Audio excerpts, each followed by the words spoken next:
এই শোনো না, ভালোবাসার নতুন নতুন গল্প পেতে আমাদের এই চ্যানেলটি সাবস্ক্রাইব করে পাশে থাকা বেল আইকনটি বাজিয়ে দেবে, কেমন? হুম হুম। আকাশ, ছাড়ো আমাকে। তোমাকে আজকে বলতেই হবে, তুমি কি সত্যি আমাকে ভালোবেসেছিলে? দেখো, এইসব কথা এখন বলে কোনো কাজ নেই, কেননা তোমার সাথে এখন আমার আর কোনো সম্পর্ক নেই। এভাবে বলো না ইরা, আমি যে তোমাকে ছাড়া বাঁচতে পারবো না। এতে আমার কিচ্ছু করার নেই। তোমার মতো একটা বলদ ছেলের সাথে রিলেশন করার কোনো মানে নেই, যে কিনা একটা ছেলের সাথে লড়াই করার মোড়া তো নেই। তার সাথে আমি কেন রিলেশন করব? তোমার সামনে অন্য ছেলেরা আমাকে খারাপভাবে টিচ করে, কিন্তু তোমার ওদের কোনো কিছু বলার সাহস হয় না।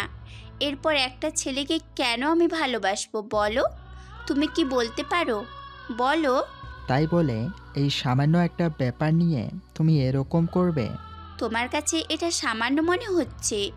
আজকে যদি তোমার সামনে অন্য ছেলেরা আমাকে নিয়ে হাসাহাসি করে, আমার হাত ধরে টানাটানি করে, তুমি ওদের কিছুই বলো না, চুপচাপ দাঁড়িয়ে থাকো। আচ্ছা, তুমি কি একটা কথা খেয়াল করেছো? কি কথা? এই নিয়ে তোমাকে যতজন খারাপ কথা বলেছে, তারা পরে এসে ঠিকই তোমার কাছে ক্ষমা চেয়ে নিয়েছে। নিয়েছে তো কি হয়েছে? এখানে কি তোমার কোনো খটকা লাগে না? খটকা লাগার মতো তেমন কিছুই হয়নি, সেই জন্য আমি চলে গেলাম। এরপর থেকে যদি আমার পেছনে পেছনে আর ঘুরে বেড়াও, তাহলে কিন্তু আমার থেকে খারাপ আর কেউ হবে না। কথাগুলো বলে ইরা ওখান থেকে চলে যায়। এদিকে আকাশ দাঁড়িয়ে আছে, কোনো কথাই বলছে না। আপনাদের তো আকাশের ব্যাপারে কোনো কিছু এখনও বলা হয়নি। আকাশের পরিবারে কেউ নেই। এদিকে ইরার সাথে আকাশের 2 বছরের সম্পর্ক। এই 2 বছরে যতগুলো ছেলে ইরাকে ডিস্টার্ব করেছে, ওর সামনে ওদের মধ্যে কোনো ছেলে বর্তমানে বেঁচে নেই। কেন বেঁচে নেই তা আপনারা গল্পের সাথে থাকলে বুঝতে পারবেন। ওদের কি হয়েছে আর কিভাবে মারা গেল। একটু পরে ভার্সিটি থেকে বের হবে, তখন 3টা কালো গাড়ি এসে ওর সামনে থামে। সে গাড়িতে উঠে পড়ে। কোথায় যাব আমরা? আপাতত একটা সমুদ্রের ধারে এসে থামাও, ওখানে নামিয়ে দিয়ে তোমরা যে যার মতো করে চলে যাও। আমি ওখানে একা কিছুক্ষণ সময় কাটাবো। ঠিক আছে বস। ওরা সমুদ্রের ধারে নামিয়ে দিয়ে চলে যায় ওখান থেকে। এদিকে আকাশ ওখানে বসে আছে আর 2 বছর আগের সব ঘটনাগুলো ভাবতে থাকে। আকাশ ভার্সিটিতে ভর্তি হয়। প্রথম দিন একটা বাইক নিয়ে আসে, বাইক রেখে ভার্সিটির ভিতরে যায়। তখনই একটা মেয়ের সাথে ধাক্কা লাগে। ধাক্কা লাগারই কথা, কেননা দুজনেই কালো চশমা পরে এসেছিল, সেজন্য কেউ ঠিকমতো কাউকে দেখতে পায়নি। একটু পরে, ওই কানার বাচ্চা, চোখে কি কম দেখিস? হুম হুম। আমার তো মনে হয় আপনি নিজেও চোখে কম দেখেন। যত বড় মুখ না তত বড় কথা। এরকমভাবে বলবেন না, কষ্ট হয় শুনলে। ফালতু কোথাকার। এরা রেগে বের হয় ভার্সিটি থেকে। অন্যদিকে আকাশ ভিতরে এসে ক্লাস করাতে থাকে। তখন অনেক মেয়েই ওর সাথে লাইন মারার জন্য কাছে আসে, কিন্তু আকাশ ওদের কাউকেই মোটে পাত্তা দিচ্ছে না। সেজন্য ওরা অনেকভাবেই চেষ্টা করেই চলেছে। এত অ্যাটিটিউড দেখাও কেন? আমাদের মধ্যে কাউকে কি তোমার পছন্দ হয় না? কি হলো বলো?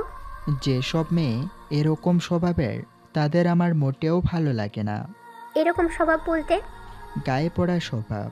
তুমি আমাদের খারাপ মেয়ের সাথে তুলনা করছো? ধরে নাও তেমনই কিছু। সে যাক গিয়ে, তোমাদের সাথে কথা বলে সময় নষ্ট করতে চাই না। তোমার এই অ্যাটিটিউড আমরা দুজন ভেঙে দেব, শুধু ক্লাস শেষ হোক। দেখা যাবে কে কি করতে পারে। কিছুক্ষণ পরে স্যার এসে ক্লাস করাতে থাকে। ক্লাস শেষ করে আকাশ এসেছে ক্যান্টিনে খাবার খাওয়ার জন্য।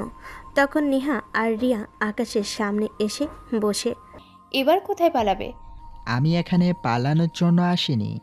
তাছাড়া আমি কোথায় পালাই না, উল্টো সবাইকে পালানোর জন্য বাধ্য করি। ও তাই নাকি? তাহলে সাহস থাকলে আমাদের এখান থেকে সরিয়ে দেখা। আকাশ ওদের এখান থেকে উঠে যেতে বলে, কিন্তু ওরা উঠতে রাজি না। সেজন্য ওদের দুজনকে 2টা থাপ্পড় দেয়। ওরা মুখে হাত দিয়ে বসে আছে। তোর এত বড় সাহস, তুই আমাদের থাপ্পড় মারিস? এরপর বেশি কথা বললে আরও কয়েকটা থাপ্পড় দেব। নেহা আর রিয়া চলে যায় ওখান থেকে। কিছুক্ষণ পরে আকাশ বের হতে যাবে, তখন খেয়াল করে কিছু ছেলে ওর সামনে দাঁড়িয়ে আছে। কি ব্যাপার, তোমরা কারা? আমরা কারা সেটা তোর না জানলেও চলবে। তুই এটা বল, ওদের কেন থাপ্পড় দিয়েছিস? আমি ওদের থাপ্পড় দিয়েছি আমার পিছনে লাগার জন্য। রবিন, ও মিথ্যা বলছে, উল্টো আমাদের বাজে প্রস্তাব দিয়েছে। কি, ওর এত বড় সাহস? আবার এটাও বলেছে আমাদের নাকি পরের বার দেখলে ওইটা করবে। কোনটা? তুই কি হাদারাম, বুঝিস না কোনটার কথা বলেছি আমি? এবার বুঝেছি। তোরা যা এখান থেকে, আমি ওকে দেখে নিচ্ছি। ভালো করে মারিস। দেখ ছেলেটার কত সাহস, তোর সামনে বসে আছে, তাও চশমা চোখে দিয়ে। তোরা যা এখান থেকে, আমি এদের দেখে নিচ্ছি। নেহা চল এখান থেকে। ওরা যাওয়ার পরে রবিনের বন্ধুরা চারপাশ থেকে ঘিরে দাঁড়ায়, কিন্তু ওরা এটা জানে না কত বড় ভুল ওরা করতে যাচ্ছে। ওকে ভার্সিটির ওই কোণায় নিয়ে আয়। তুই যা, নিয়ে আসতেছি। এদিকে ওরা আকাশকে জোরাজুরি করে নিয়ে যায়। তবে আপনারা কি ভাবছেন ওরা আকাশের ক্ষতি করতে পারবে? আসলে ব্যাপারটা তা না, একটু পরেই জানতে পারবেন কোণায় নিয়ে আসার পরে। ওর সাথে কি কি করা যায় বলতো? আমি তো বলি প্রথমে ওকে খালি শরীরে কিছুটা পথ হাঁটাবো, তারপর কি করবি? তারপর আর কি করব, ওখানেই মারা শুরু করব। ওই, তুই নিজে থেকে এইগুলো খোলা শুরু করবি নাকি আমরা হাত লাগাবো? তার চেয়ে ভালো তোমরাই হাত লাগাও। আমি হাত লাগালে তো তোমরা এখানে কেউ দাঁড়িয়ে থাকতে পারবে না। ও তাই নাকি? আচ্ছা, তাহলে তুই হাত লাগিয়ে দেখা, বাকিটা আমরা না হয় দেখে নেব।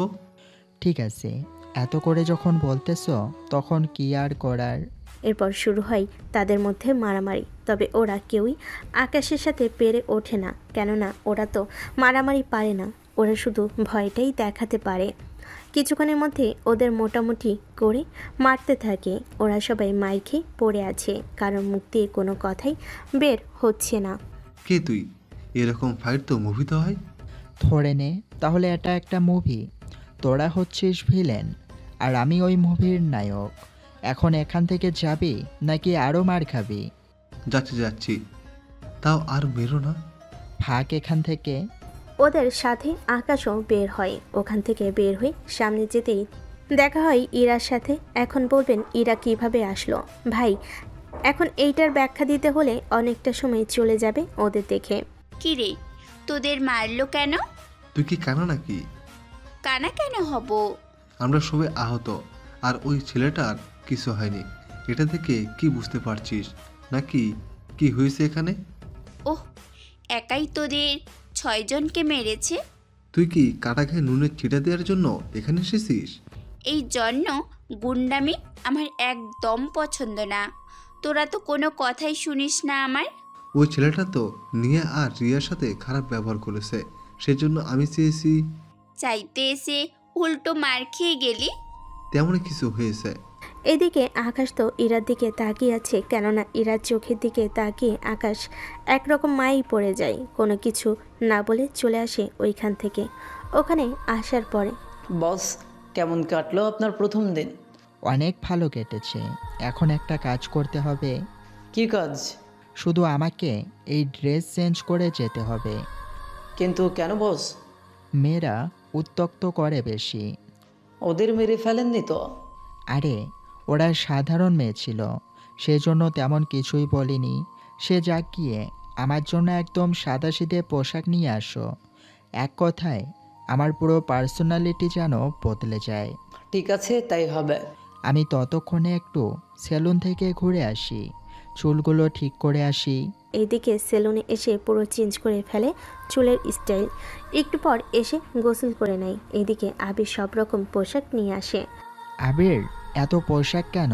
কীরকম পোশাক পছন্দ হবে তা তো জানে না, সেই জন্য আমি সব রকম পোশাক নিয়ে এসেছি। এখন এখান থেকে যেগুলো পছন্দ হবে সেইগুলো আমি আপনার জন্য নিয়ে আসব। কল তো দিয়েছে, কিন্তু ওর কথাবার্তা তেমন সুবিধার মনে হলো না আমার। কেন, কি হয়েছে হঠাৎ করে? কি হয়েছে তা তো জানি না, তবে আপনি একবার ওর সাথে কথা বলে নিলে ভালো হতো। ঠিক আছে, দাও তাহলে। নিন, কথা বলুন। আকাশ কথা বলতে থাকে। কথা বলার একটা পর্যায়ে, রবি, তুমি শিওর তো কি বলতেছো? আমি শিওর আছি। এই বলে রবি কল কেটে দেয়। এবার আকাশ চুপ থাকতে পারেনি সেজন্য। আবির, আমার গাড়ি রেডি করো। একা যাবেন? হ্যাঁ, একাই যাব। তাহলে সবটা রেডি করতেছি। 10 মিনিট পরে গাড়ি নিয়ে বেরিয়ে পড়ে। কিছুক্ষণের মধ্যেই চলে আসে রবির কাছে। রবি তো আকাশকে দেখে অবাক হয়ে যায়। এ কি, আপনি এখানে? অবাক হওয়ার মতো তেমন কিছু হয়নি, তোর সাথে আমার কথা আছে, তোমরা বাইরে যাও। আকাশের কথাই ওরা কেউ বাইরে যাচ্ছে না সেজন্য। তোমাদের আমি যেতে বলেছি। আমরা আপনাকে চিনি নাই, নাই আমরা আপনার কথা শুনবো। তাহলে শুনবি না আমার কথা? আচ্ছা, এখানেই থাক তোরা। তা রবি, আমার সাথে হঠাৎ বেইমানি করার কারণ কি ছিল? কারণ একটাই, ডলারের জন্য। তো আমাকে বলতে পারতি, সেটা তো করিসনি। বলিনি সেটা আমার ইচ্ছে। তোর কি একটুও ভয় করে না? ভয় কেন করবে? তা এখন কার সাথে কাজ করা শুরু করলি? কার সাথে আবার? জাফর ইকবালের সাথে। তুই কি জানিস না জাফর আমাদের শত্রু ছিল? জানি। এখন ও আপনার শত্রু, আমার না। ও আচ্ছা, তাই বল। তাহলে বোঝা গেল অনেক কিছুই। এবার আসতে পারেন। তোর জন্য একটা গিফট এনেছি, এই নে ধর। কি আছে এখানে? পরে খুলে দেখিস সবাই মিলে।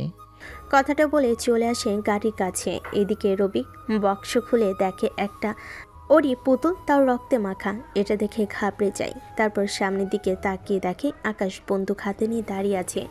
এতে রবির সাথে সাথে বাকিরা ভয় পায়। ভেবেছিলাম তোকে বুঝিয়ে বলবো, এতে তুই রাজি হয়ে যাবি, কিন্তু তুই তো রাজি হলি না। সেই জন্য তোকে মেরে ফেলা ছাড়া কোনো উপায় ছিল না আমার কাছে। সেই জন্য তোকে যে মরতেই হবে। প্লিজ বস, আমাকে ছেড়ে দিন। আমি আবারও আপনার দলে আসতে প্রস্তুত। আমার দলে কোনো বেইমানের কোনো জায়গা নেই।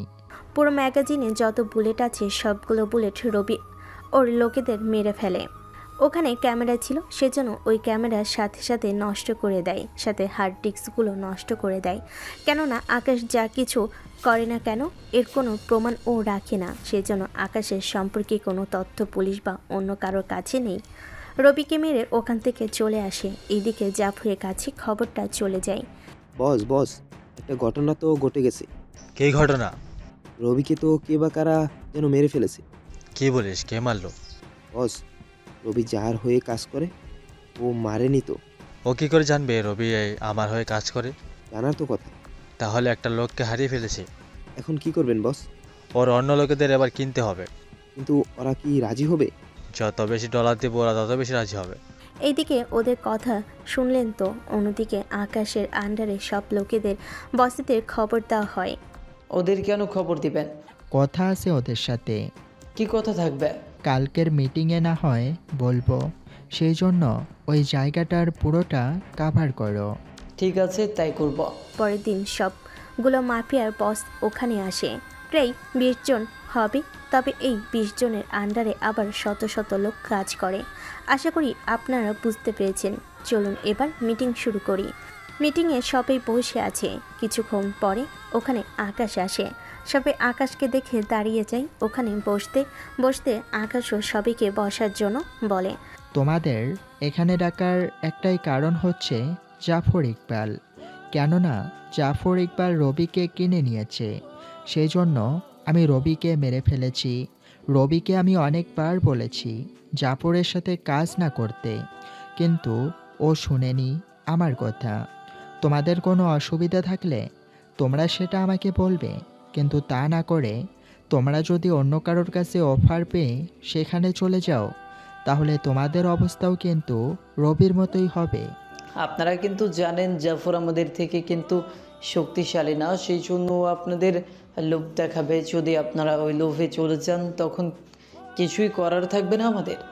আকাশ আর আবিরের কথা শুনে সবাই আকাশকে বলল কেউ ধোকা দিবে না, সেজন্য আকাশও খুশি হয় ওদের কথায়। তাহলে ওই কথাই রইল, যদি কোনো অসুবিধা হয় আমাকে জানাবে। আবির, চলো তাহলে। আজকের মিটিং শেষ করে ওরা বেরিয়ে পড়ে। এদিকে জাফর অনেকভাবে চেষ্টা করছে আকাশের লোকেদের কেনার জন্য, কিন্তু ওরা আকাশ ভাইয়ে কোনোভাবেই রাজি হচ্ছে না। দুদিন পরে আকাশ ভার্সিটিতে আসে একদম সাদাসিধেভাবে। এক কথায় এমনভাবে এসেছে যে এই যে আকাশ আর আজকের আকাশের মধ্যে কোনো পার্থক্য রয়েছে। ক্লাসে এসে বসে পড়ে, তখন খেয়াল করে নিহা, রিয়া, ইরা ওরা তিনজনেই এই ক্লাসে পড়ে, তবে ওরা দেখেও চিনতে পারছে না। ক্লাস করতে থাকে, তখন স্যার এক একে পড়া ধরতে থাকে, তখন আকাশকেও দাঁড় করায়। এই ছেলে দাঁড়াও তো। আমাকে বলছেন? হ্যাঁ, তোমাকেই বলছি। জি স্যার, বলুন। তোমাকে তো আগে কখনো এই ক্লাসে দেখিনি।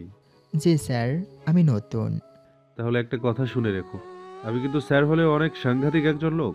যদি মনে করো ভার্সিটিতে এসে আমার ক্লাসে যা খুশি তা করবে, এরকম কোনো কিছু কিন্তু চলবে না। আপনি নিজেকে যতটা ভয়ঙ্কর মনে করতেছেন, আমি কিন্তু তার চেয়েও বেশি ভয়ঙ্কর। কি ভাবছো এরকম করে? আপনার ভয়ঙ্কর কাহিনী শুনে তো স্যার অবাক হচ্ছি। তুমি জানো না এই ভার্সিটির বড় বড় নেতা আমার মুখের উপর কথা বলতে ভয় পায়? কি বলেন স্যার? আমার তো বিশ্বাসই হচ্ছে না। তোমাকে বিশ্বাস করাতে হলে আমাকে কি করতে হবে বলো? স্যার, আপনি কি পড়াতে এসেছেন নাকি কাউকে বিশ্বাস করাতে এসেছেন? আরে এরা রাখছো কেন? তোমরা তো সবাই জানো আমি কেমন। এই ছেলেটা তো নতুন, সেজন্য জানে না, তাই ওকে বোঝাচ্ছি। স্যার, এবার ক্লাস শুরু করুন। তাছাড়া এই ছেলের সাথে কথা বলে এতটা সময় নষ্ট করার কোনো মানেই হয় না। ঠিক ঠিক, তাহলে এবার সবাই বোর্ডের দিকে তাকাও। এখানে কিছু হাতিয়ার ছবি দেওয়া আছে, এগুলো তোমরা দেখতে থাকো। স্যার, এইসব জেনে আমাদের কি কাজ? এগুলো সম্পর্কে তোমাদের জানা দরকার। বলা তো যায় না, একটা সময় এসে তোমরা এই জিনিসগুলো দেখবে অথচ নামটা ঠিক মতো বলতে পারবে না, তখন তো সমস্যা।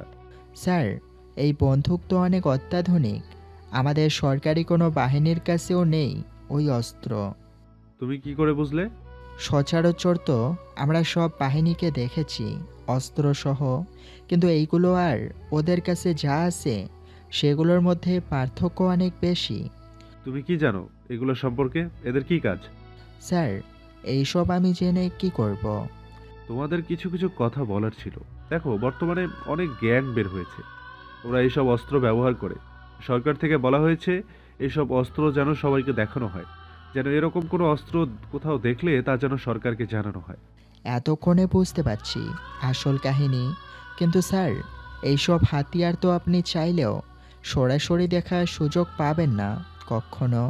সেজন্য কেউ যদি দেখো এই অস্ত্রগুলো কারো কাছে, তাহলে ছবি তুলে রাখবে, তাহলে ওইসব ছবি সরকারকে দেখাবে। ঠিক আছে স্যার, কিন্তু স্যার এর মতো একটা ছেলে আমাদের সাথে পড়বে, এটা ভাবলেই তো মনের মধ্যে ঘেন্না আসে। দেখো, কোনো কিছু বলার নেই, এটা কারো ব্যক্তিগত পড়াশোনার জন্য বানানো হয়নি। সরি স্যার, আমি ওই রকমভাবে বলতে চাইনি। আমি বলতে চেয়েছি এর সাথে আমরা ক্লাস করব কি করে। দেখুন, হতে পারে আমি গরিব, কিন্তু তাই বলে এরকমভাবে অপমান করতে পারেন না আমাকে। তোর মতো ছেলের আবার মান থাকবে? একদিন দেখবেন এই ছেলেকেই হয়তো আপনার পছন্দ হয়ে গিয়েছে। এরকম স্বপ্ন তুই সারা জীবন ধরে দেখতে থাক। বেশি দিন কিন্তু লাগবে না। ইরা এবার রাগ করে রুম থেকে বের হয়ে যায়। অন্যদিকে আকাশ তো বসে আছে। এদিকে ইরার যাওয়ার একটু পরেই ওর বান্ধবীগুলো সব বের হয়ে যায়। এদিকে ক্লাসও শেষ হয়ে যায়। একটু পরে আকাশও বের হয়ে আসে। তখন ওরই সামনে আবার রবিন দাঁড়িয়ে আছে। ওর পিছনে আছে ইরা আর ওর বান্ধবীরা। ওদের দেখে বুঝতে বাকি রইল না যে এটা ইরাই করেছে। তবে রবিন তো এটা জানে না কয়েকটা দিন আগে যার কাছে মার খেয়েছে, আজকে সেই আকাশ ওর সামনে দাঁড়িয়ে আছে। আজকে শুধু পোশাক চেঞ্জ করে এসেছে বলে কেউ চিনতে পারছে না। ওই দাঁড়া, তুই আমাকে বলছেন? তোকেই বলছি। জি বলুন। ওদের কি বলেছিস তুই? তা জেনে আপনার কি কাজ? তুই তো বড্ড বেয়াদবি করেছিস, তোকে তো একটা শিক্ষা দিতেই হবে। কয়েকদিন আগেই তো একটা ছেলে আপনাকে কুকুরের মতো মেরেছে। ওই মার খেয়েও কি আপনার শিক্ষা হয়নি? তুই কি করে জানিস? আমি কি করে জানি সেটা তো বড় কথা না। বড় কথা হচ্ছে ওই মার খেয়েও যেখানে আপনার শিক্ষা হলো না, সেখানে বাকি কি আর বলবো। বন্ধু, এই ছেলে তো তোকে রীতিমতো অপমান করতেছে। আমি তো তাই দেখতেছি। রবিন, তুই ওকে মারতে থাক, এত কথা না বলে। ওকে মারলে কি তুই খুশি হবি? অবশ্যই খুশি হব। তাহলে তুই শুধু দাঁড়িয়ে দেখ।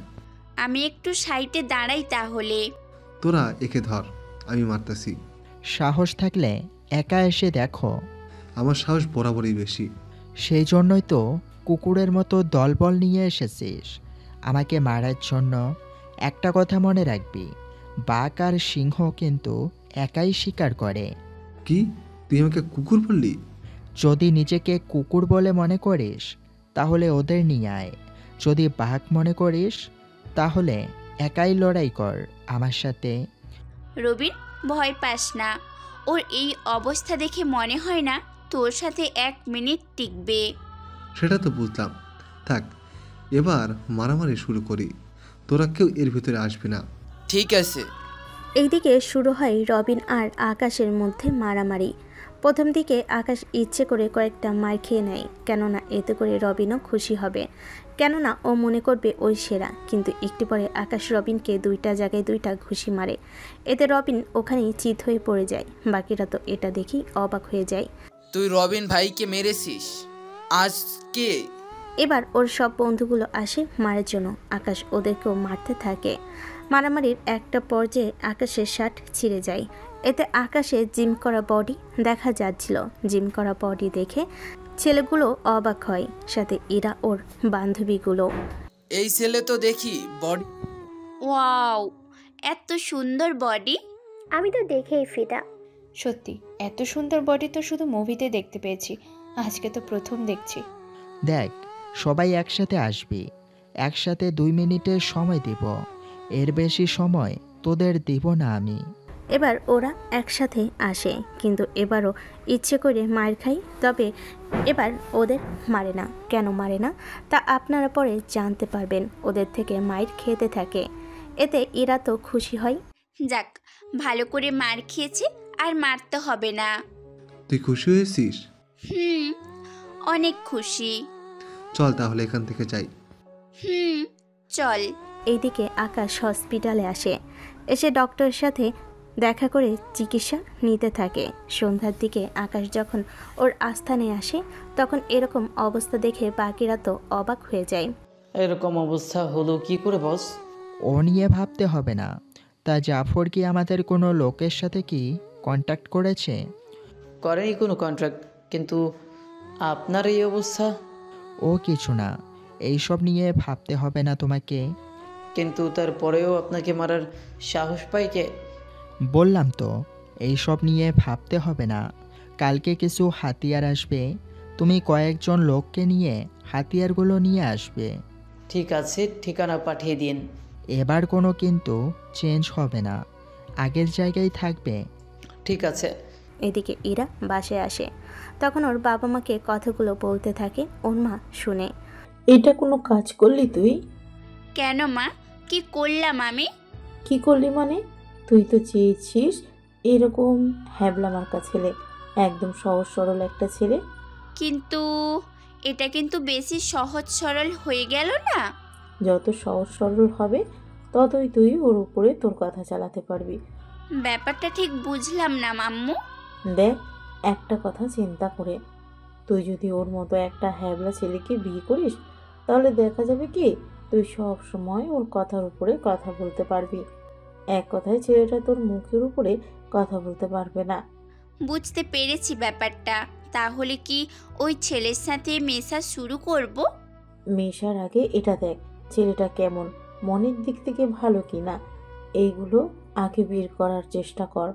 তাহলে তো ওর সাথে কথা বলতে হবে, মিশতে হবে। তাহলে পরের দিন থেকে যখন আসবে তখন কথা বলা শুরু করিস। কিন্তু মা, ওই ছেলে হ্যাবলা হলেও জিম করা বডি আছে। হ্যাবলা ছেলেরাই আজকাল জিম করে বেশি, তাহলে ওদের বডি শক্ত থাকে। তুই ওই ছেলের সাথে মোটামুটি কথা বলা শুরু করে দে। যদি ছেলেটা ভালো হয় তাহলে ওকে একদিন প্রপোজ করে দিস। ঠিক বলছো তো। যদি ছেলেটা ওই রকম হয় তাহলে অবশ্যই প্রপোজ করবি। কিন্তু ও আমার সাথে কথা বলতে চাইবে কি না সেটাই আমি বুঝতেছি না। রবিনকে দিয়ে আমি যে ওকে মার খাইয়েছি সেই জন্য। সমস্যা নেই, দুঃখ ভাব নিয়ে ছেলেটার সামনে যাবি আর সরি বলে দিবি। দেখবি ছেলেটা এমনিতেই তোকে মাফ করে দিয়েছে। ঠিক আছে, তাই হবে। পরদিন আবির গাড়ি আর সাথে কিছু লোক নিয়ে বেরিয়ে পড়ে, কেননা ওদের কিছু হাতিয়ার আনতে যাওয়ার কথা ছিল। সেগুলো আনতে যাচ্ছে। ওখানে যাওয়ার পরে বস পাঠিয়েছে হাতিয়ারগুলো দেওয়ার জন্য। ওনাকে একটা কল দিন তো। আমার মুখের কথায় কি বিশ্বাস হচ্ছে না? আমাদের বস বলে দিয়েছে যার মাল তার সাথে যেন কথা বলি, তারপর আমরা মালগুলো ডেলিভারি করি। আবির কল দিয়ে আকাশের সাথে লোকটার কথা বলিয়ে দেয়। কথা শেষ হলে সব হাতিয়ার গাড়িতে তুলে দেয়। হাতিয়ার তো দিলি, কিন্তু বুলেট তো আপনার স্যারের কাছে আছে। ঠিক আছে, তাহলে গেলাম। ওরা বের হয়ে আসতে থাকে। কিছু দূর আসার পরে ওরা খেয়াল করে সামনে কিছু পুলিশ দাঁড়িয়ে আছে। সেজন্য আবির গাড়ি থামিয়ে কল দেয় আকাশকে। হ্যাঁ বলো। সামনে তো পুলিশ, কি করব? কতজন আছে পুলিশ? এই 10 জনের মতো। তোমাদের কাছে কি কোনো হাতিয়ার নেই? কিন্তু বুলেট তো নেই। প্রতিটা হাতিয়ারের হাতে বুলেট লোড করা থাকে, শুধু বাড়তি বুলেটগুলো আমাদের আস্তানায়। এখন কি করব? ওখান থেকে হাতিয়ারগুলো ব্যবহার করো। মেরে ফেলবো কি সবাইকে? প্রথমে ওদের সতর্ক করো, যদি না শুনতে চাই তাহলে পায়ে গুলি করো, এতে না হলে মেরে ফেলো। কেননা এর চেয়ে বেশি সুযোগ দিলে ওরা তোমাকেই মেরে ফেলতে চাইবে। আচ্ছা, তাই করতেছি। ওরা প্রথমে মাইকের সাহায্যে বলে, কিন্তু পুলিশগুলো কোনোভাবেই শুনতেছে না। সেজন্য বাধ্য হয়ে ওদের পায়ে গুলি করে। এতে ওরা বুঝতে পারে ওরা এদের মারতে চায় না, শুধু সরে যাওয়ার জন্য বলতেছে। সেজন্য পুলিশগুলো সরে যায়। পরবর্তীতে ওরা হাতিয়ে নিয়ে চলে আসে। সেগুলো আস্তানে এনে রাখা হয়। বস এত হাতিয়ার কেন আনালেন? আমাদের 20 জন লোকের সাথে এইগুলো পাঠিয়ে দাও, তারা যেন এইগুলো তাদের লোকেদের ভাগ করে দেয়। যত পাওয়ারফুল অস্ত্র থাকে ততই শত্রুপক্ষ ভয় পাবে। তাহলে ওদের ডেকে পাঠায়, ওরা না হয় এসে নিয়ে যাবে। তাহলে আমাদের মিটিং রুমে নিয়ে যাও, ওখানে সবাইকে আসতে বলো, সাথে এই ডলারগুলো ওদের ভাগ করে দাও। আচ্ছা, তাই করব। আকাশ ওর কাজ শেষ করে চলে আসে ওখান থেকে। এইদিকে 2 দিন পরে আকাশ ভার্সিটিতে আসে পুরোপুরি সুস্থ হয়ে। তখন ইরার সামনে এসে পড়ে। কি ব্যাপার, আপনি এখানে কেন? সরি বলার জন্য এসেছি। সরি কেন? তাও কিসের জন্য? আমার কারণে রবিন তোমাকে মেরেছে, সেই জন্য সরি বলতে এসেছি। আরে সরি বলতে হবে না। আরে দোষ তো আমারই। এইসব বলে লজ্জা দিবেন না। সত্যি বলেছি, আমি আমার ভুল বুঝতে পেরেছি। আচ্ছা, আমরা তো বন্ধু হতেই পারি। বন্ধু? কেন? বন্ধু হলেই তো একজন আরেকজনকে ভালোভাবে জানতে পারবো। বন্ধুত্বের পর কোনো কিছু যেন না হয়। সত্যি বলছি, আর কোনো কিছু আসবে না এর মধ্যে। ঠিক আছে, শুধু বন্ধুত্ব। চলো আমরা তাহলে ওই দিকটাই বসি। ঠিক আছে, চলো তাহলে। ওরা ওখানে বসে কথা বলতে থাকে। ইরা তো ওর ব্যাপারে কথা বলতে থাকে, সাথে আকাশের সম্পর্কেও জানতে থাকে। দুজনে কথা শুনে জানার পরে তোমার তো অনেক কষ্ট হয়েছে ছোটবেলায়। কষ্ট তো হবেই, কিন্তু তোমাকে দেখে মনে হচ্ছে তুমি অনেক সুখেই আছো। বাবা মার একমাত্র মেয়ে বলে কথা, ভালো তো আমাকে থাকতেই হবে। যাক, বুঝতে পেরেছি কথাগুলো। আচ্ছা, তুমি সিগারেট বা নেশা করো? সিসি, আমি এইগুলো তো ছুঁয়েও দেখিনি। সত্যি বলছো তো? সত্যি বলছি। ঠিক আছে, তাহলে কখনো যেন তোমাকে খেতে না দেখি। যেখানে খাই না সেখানে দেখবে কি করে? তোমার মোবাইল নাম্বারটা দিয়ে যাও, দরকার পড়লে কল দিব। ঠিক আছে, দাও তাহলে। এরা নাম্বার দেয়। ওরা ওখানে আরও কিছুক্ষণ কথা বলতে থাকে। কথা বলার পরে একটা পর্যায়ে ইরা ওখান থেকে চলে আসে। এদিকে আকাশও চলে যায়। একটু পরে ইরা ক্যান্টিনে এসে দেখে রিয়া, নিহা, রবিন ওরা নাস্তা করতেছে। সেজন্য ওদের কাছে যায়। ব্যাপারটা কি বলতো? কোন ব্যাপারে? ওই তো ছেলেটাকে মার খাওয়াতে অনেক সাহায্য করলি, তাহলে আজকে এভাবে কথা বলার কারণ কি শুনি? ওহ, তোরা বুঝবি না। প্রেমে পড়ে গিয়েছিস নাকি? কি ইরা ওর মতো ছেলের সাথে প্রেম করবে? এটা তো শুনলে হাসি পায়। আমার তো এখনই হাসি পাচ্ছে। তোদের হাসি দেখলে মন চাই তোদের উপরে কয়েকটা লাগিয়ে দেই। আমরা কি করছি? কোনো কিছু না করার জন্যই তো বললাম। এত ছেলে থাকতে ওই ছেলেকেই কেন তোর রিলেশনে করতে হচ্ছে বলতো আমাকে? সেসব এখন বলা যাবে না। না, বলতে চাই আমি, তোরা কিন্তু ভুলেও আকাশকে নিয়ে কোনো কিছুই বলবি না।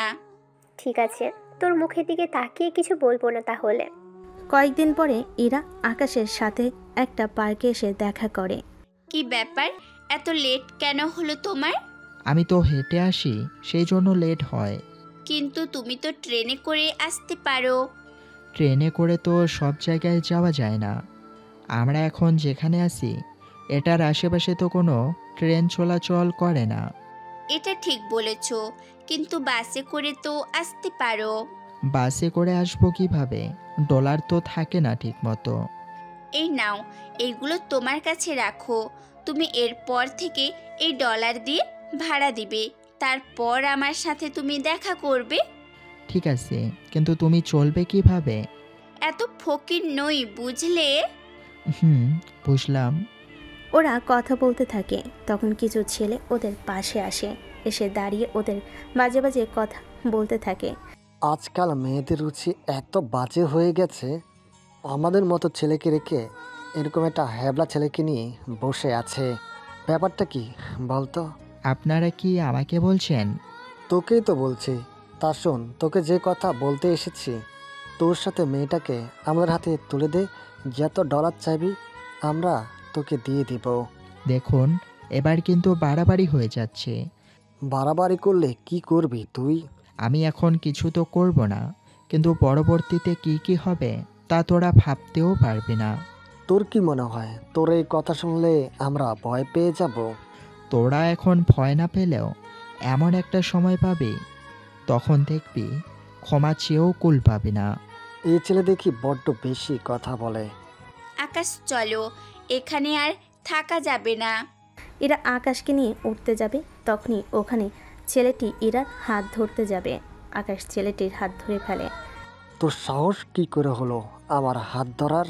এ বলে আকাশ থাপ্পড় মারতে যাবে, তখনই ওখানে সিকিউরিটি চলে আসে, যার কারণে ওরা ওখান থেকে চলে যায় এই দিকে।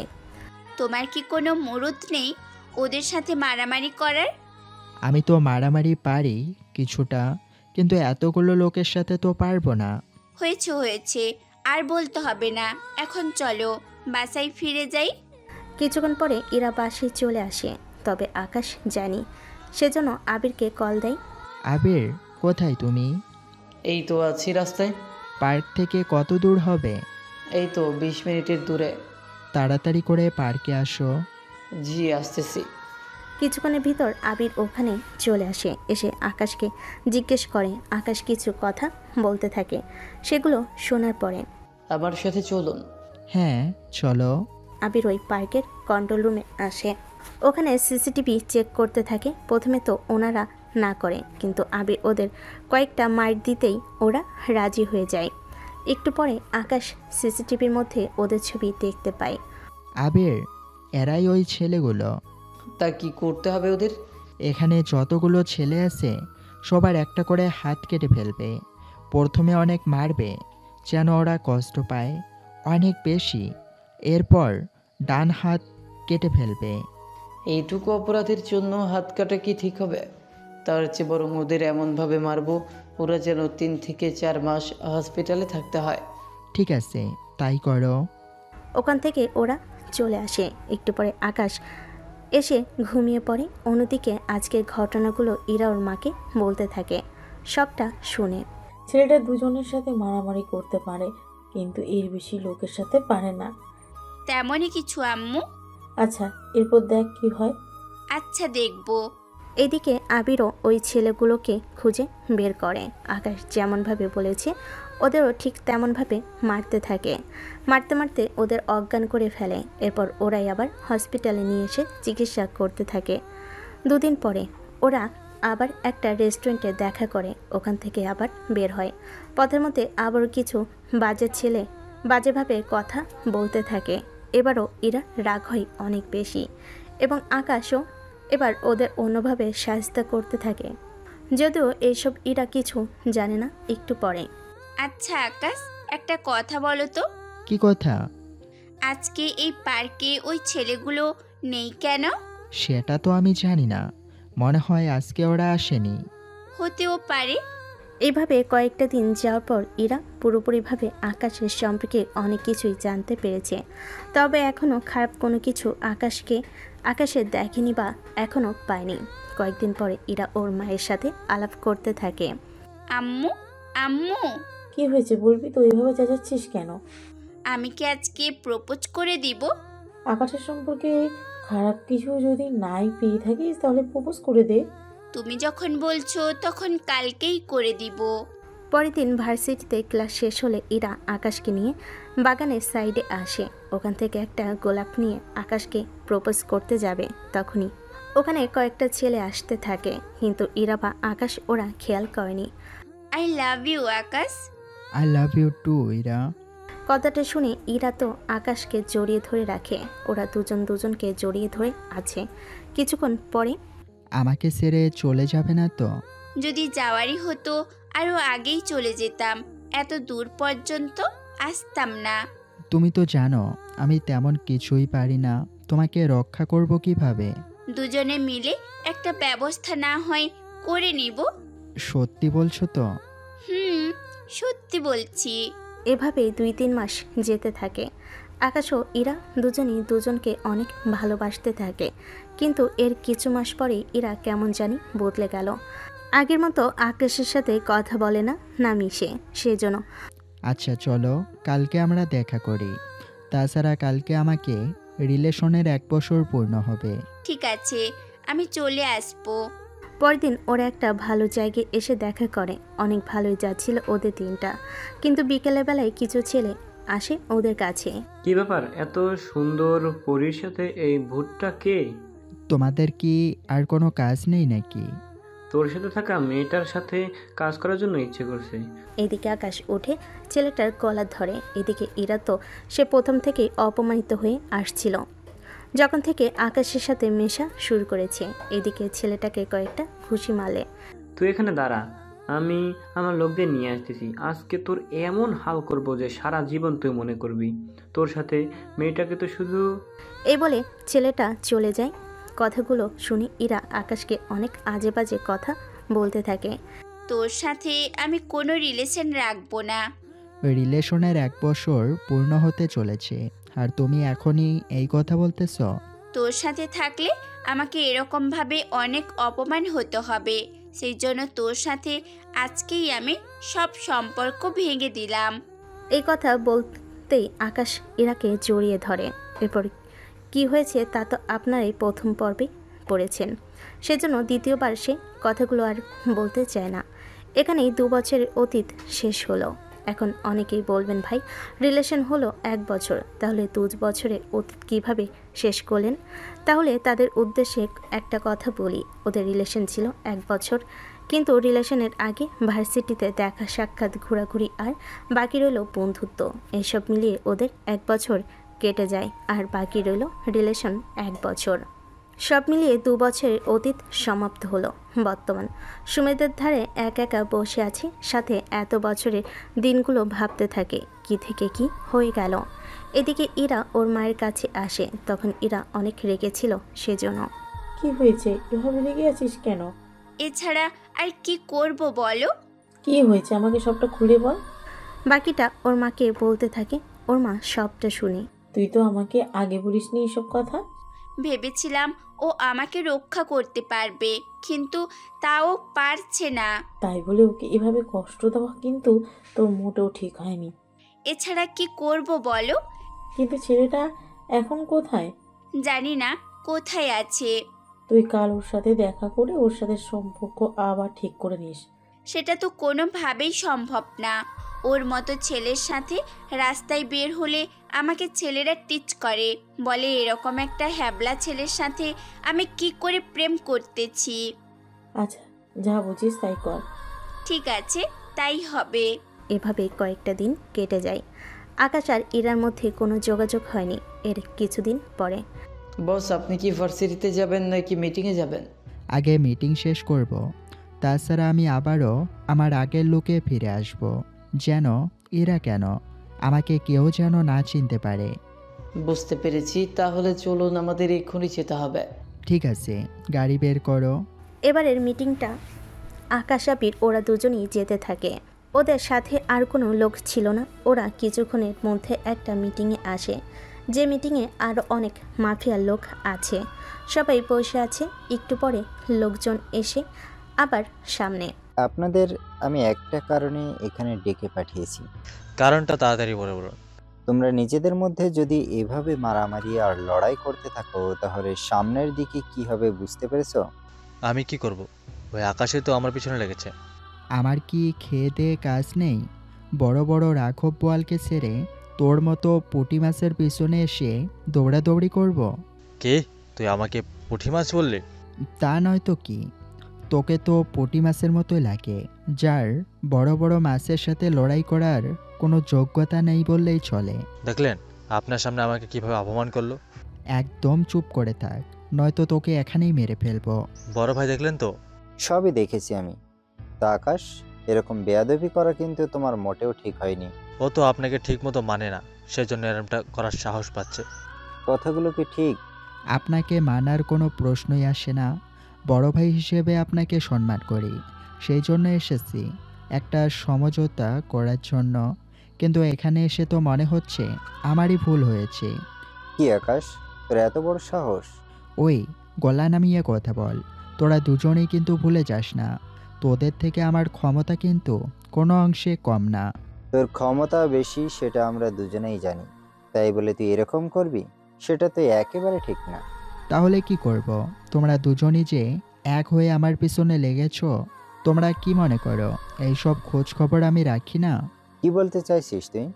অনেক কিছু বলতে চাই, কিন্তু এখন কোনো কিছু বলার মুড নেই। এরপর থেকে এরকম ফালতু কোনো মিটিংয়ে আমাকে ডাকবেন না।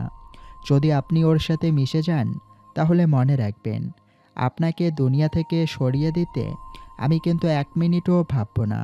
কি, তোর এত বড় কথা? কথার তো এখনো কিছুই বলিনি, সেই জন্য ওর সঙ্গ দেওয়ার কোনো চেষ্টাই করিস না। তুই তাহলে এখন আসতে পারিস। আকাশ ওখান থেকে চলে আসে তো আসে।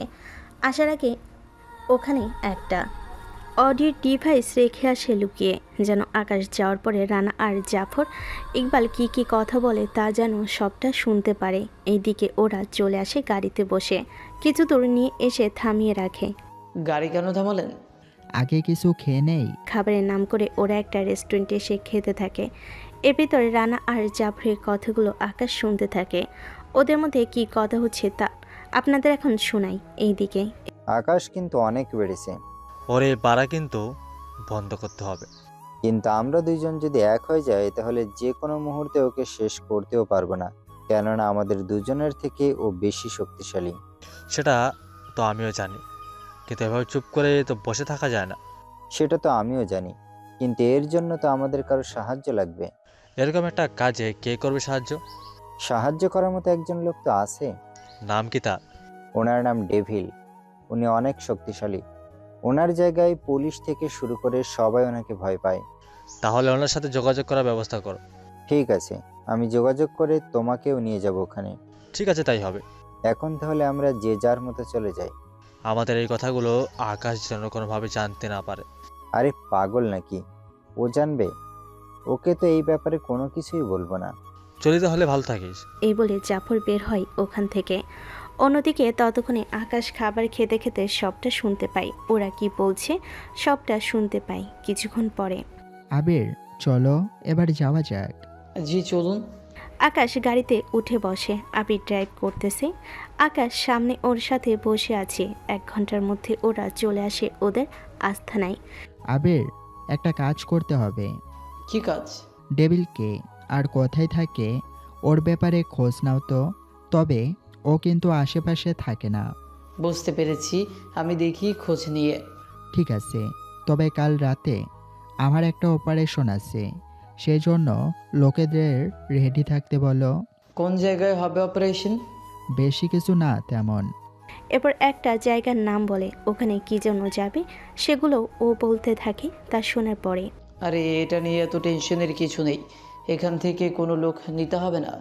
আমি আমাদের গ্যাংয়ের মধ্যে অ্যাড্রেস দিয়ে দিব। ওখানে আশেপাশে আমাদের কোনো গ্যাং থাকলে তারা আমাদের সাথে যোগাযোগ করবে, এতে ওদের নিয়ে আমরা ওখানকার যেতে পারবো। তাহলে ওটাই করো। তবে আমরা যাদের উপরে আক্রমণ করব এরা ওদের সাথে পারবে কিনা সেটাই তো বড় সমস্যা। সমস্যা নেই, আমি বলে দিব কিভাবে কি করতে হবে, তাহলে ওরা ওইভাবেই লোক রেডি করবে। ঠিক আছে, তাই করো। এইদিকে আবির সব জায়গায় এই ঠিকানা দিয়ে দেয়। 1 ঘন্টা পরে আকাশের 2 জন লোক ওই জায়গার আশেপাশে আসে। তোমরা দুজনেই তোমাদের লোকজনকে সাথে নিয়ে এই জায়গায় আসবে। এরপর আমি বলে দিব কিভাবে কি করতে হবে। ওদের সাথে কথা শেষ করে চলে আসে ওখান থেকে। সকালে আকাশ আজকে আবার ভার্সিটিতে আসে, তবে ওর আগের স্টাইলে, মানে প্রথম যখন ভার্সিটিতে এসেছিল যেভাবে, ঠিক সেভাবেই এসেছে। এইদিকে ইরা, নিহা আর রিয়া বসে আছে। ওরা দুজনেই ইরার সাথে কথা বলতে থাকে। আচ্ছা, তুই কাজটা কি ঠিক করেছিস? ভুল তো কিচ্ছু করিনি। ভুল করেছিস অনেক বেশি। তুই তো জেনে শুনে আকাশের সাথে প্রেম করেছিস। তুই জানিস ও তেমন একটা মারামারিও পারে না। তাহলে আকাশ তো কোনো বড় কেউ না যে দুজনের বেশি লোকের সাথে মারামারি করতে পারবে। কিন্তু আমাকে কেউ অপমান করলে ও সেটার প্রতিবাদ পর্যন্ত করতে পারে না। দেখ, আমি যা মনে করি, তুই কিন্তু কাজটা মোটেও ঠিক করিসনি। দেখ, যা হওয়ার হয়েছে। আমি এবার এমন একজনকে খুঁজে নিব যে কিনা আমাকে সব বিপদ থেকে রক্ষা করতে পারবে। ঠিক আছে, খুঁজে দেখ এরকম ছেলে। তবে আমার তো মনে হচ্ছে এরকম হলে তুই কোনো বড় মাফিয়া দেখে বিয়েটা করে নে, তাহলে কিন্তু তোর জন্যই ভালো হবে। শেষমেশ মাফিয়ার লোক? তুই যেমনটা চাচ্ছিস তেমনটা তো ওদের মতোই লোকেরাই পারে। এটা মোটেও সম্ভব না, ওরা অনেক ভয়ঙ্কর হয়। আচ্ছা, আমি দেখি আকাশের সাথে কখনো দেখা হয় কি না। তুই ওকে একটা কল দিয়ে জিজ্ঞেস তো করে নে। ওর নাম্বার বন্ধ করে রেখেছে ওই দিন থেকে। ও আচ্ছা, তাই বল। ওরা কথা বলার মধ্য দিয়ে ভার্সিটিতে একটি গাড়ি এসে ঢুকে। সবগুলো মেয়েই তাকিয়ে আছে ওই গাড়ির দিকে, কারণ তো ঠিকমতো চোখই সরছে না। তবে আপনাদের আরেকটা কথা বলে রাখি, এই গাড়ি কিন্তু বুলেট প্রুফ, সেজন্য বাকিটা আপনাদের আর বুঝতে হবে না। একটু পরে গাড়ি থেকে নেমে যায়। সবাই তো আকাশের দিকে তাকিয়ে আছে। আকাশের এমন নতুন লুকে কেউ ওকে চিনতে পারছে না। সবাই শুধু হাঁ করে তাকিয়ে আছে, কারোর সাথে কোনো কথা না বলে প্রথমে ক্যান্টিনে আসে। এইদিকে ওকে ফলো করতে করতে কিছু মেয়েও সেই দিকে যেতে থাকে, যেমনটা ইরা আর ওর বান্ধবীগুলো এসেছে। কেমন আছেন? আলহামদুলিল্লাহ, ভালো আছি। তা আপনাকে তো ঠিক চিনলাম না। আমি নেহা রহমান। আমি পারভেজ হোসেন। অনেক সুন্দর তো আপনার নামটা। আপনার নামটাও কিন্তু অনেক সুন্দর। পরিচয় করিয়ে দিই, ও আমার বান্ধবী রিয়া, আর ও হচ্ছে ইরা। তা উনি অন্যদিকে তাকিয়ে আছে কেন? ও এরকমই, অপরিচিত কারোর সাথে কথা বলতে চায় না। ও আচ্ছা, তাই বলুন। আপনার সাথে কথা বলে অনেক ভালো লাগলো। কোনো ব্যাপার না। তা নাস্তা করে নেই আমি, আপনারাও বসুন, একসাথে নাস্তা শুরু করি। ও শিওর। ওরা নাস্তা করতে থাকে, তবে ইরা এখনও আকাশের দিকে তাকাচ্ছে না, বাইরের দিকে তাকিয়ে আছে। সেজন্য আকাশও তেমন কোনো কথা বলছে না। একটু পরে, তাহলে চলুন এখান থেকে যাওয়া যাক। কোথায় যাব আমরা? আশেপাশে কোথাও থেকে ঘুরে আসি। তোরা গেলে যা, আমি যেতে পারবো না। আজকে তাহলে থাক, আমরা অন্য একদিন না হয় যাব। ঠিক আছে, তাই হবে। এ বলে ওরা যে যার মতো চলে যায়। সন্ধ্যার দিকে আবিরের কাছে আসে। আবির, কোনো সন্ধান কি পেয়েছো? পেয়েছি তো। আর আমি তো। তুমি কি? আমি ওদের ওই ঠিকানায় আসতে বলেছি, ওরা আমাদের জন্য ওখানে অপেক্ষা করবে। ঠিক আছে, চলো তাহলে। জি চলুন তাহলে। ওরা এখান থেকে বের হয়ে পড়ে। কিছুক্ষণ পরে ওরা সে জায়গায় চলে আসে। এদিকে ওখানে থাকা লোকগুলো হচ্ছে। শুনলাম আমাদের বস নাকি আজকে আসবে। আমিও তো তাই শুনলাম। আমরা তো ওনাকে আগে কখনো দেখিনি। আমিও, কিন্তু ওনাকে চিনব কিভাবে? উনি আমাদের চিনে? উনি এলে না হয় জিজ্ঞেস করে নিব। তাহলে অপেক্ষা করতে থাকি, কি বলিস? আচ্ছা, সেটাই করি তাহলে। ঠিক আছে। ওরা অপেক্ষা করার কিছুক্ষণের মধ্যেই আকাশ, আবির ওইখানে চলে আসে। এইদিকে আবির গাড়ি থেকে নেমে ওদের সাথে কথা বলতে থাকে। বস কেমন আছেন? বড় বস কি এসেছে? উনি গাড়িতে আছে। এত বছর ধরে ওনার সাথে কাজ করেছি, কিন্তু এখন পর্যন্ত ওনাকে দেখতেও পাইনি। চিন্তা করো না, আজকে দেখবে। আমরা যেখানে যাচ্ছি সেখানে কি করতে হবে তোমাদের তো আগে একবার বলেছি। বসকে একটু নামতে বলুন, আমরা একটু চোখের দেখা দেখি ওনাকে। ঠিক আছে। আবির গাড়ির কাছে এসে দরজা খুলে দেয়। ভিতর থেকে একটা স্যুট পরা লোক বের হয়। দেখতে অনেক ভয়ঙ্কর লাগে। তাছাড়া মাফিয়া লোকেদের বস বলে কথা, একটু তো ভয়ঙ্কর হবেই। গাড়ি থেকে নামার পর বাবু আর শাকিল সালাম দেয়, পরিচিত হয়ে নেয়। এবার তাহলে যাওয়া যাক। জি স্যার, চলুন। তোমাদের আরও কোনো হাতিয়ার কি লাগবে? না বস, আমাদের সবার কাছেই কিন্তু হাতিয়ার আছে। ঠিক আছে, চলো তাহলে। এবার এরা ওখান থেকে বেরিয়ে পড়ে ওই জায়গার উদ্দেশ্যে যেখানে ওরা আজকে অপারেশন করতে যাবে। এই জায়গায় পাশে এসে দাঁড়ায়। বস, এখন কি করব? আমি আগে যাই, তোমরা একটু পরেই আসো। মানে আমি ফায়ার করার সাথে সাথেই তোমরা ভিতরে চলে আসবে। কিন্তু কোনো কারণে যদি আপনি ফায়ার করার মতো অবস্থায় না থাকেন তখন কি করব? এই ট্রিগার চাপ দিব। বুঝতে পেরেছি। এরপর আকাশ ভিতরে আসে। এসে কিছু লোককে দেখতে পায়। কেউ বসে আছে, কেউ শুয়ে আছে, কেউ বন্দুকে তেল দিচ্ছে। ওরা আকাশকে দেখে।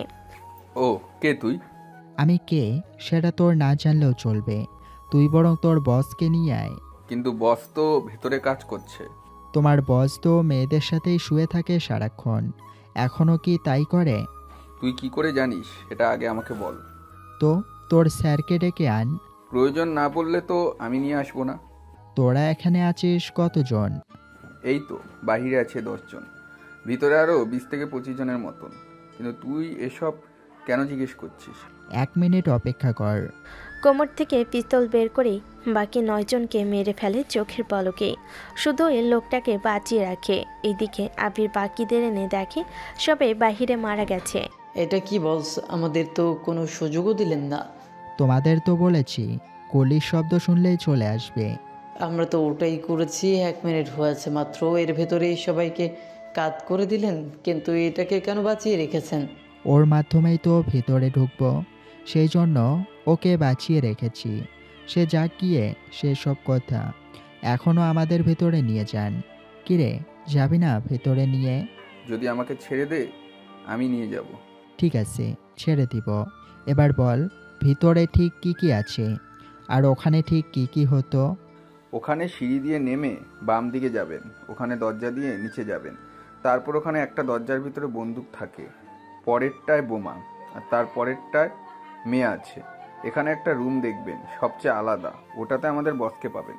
তুই যে বললি ভিতরে 20 থেকে 25 জন আছে, ওরা কোথায়?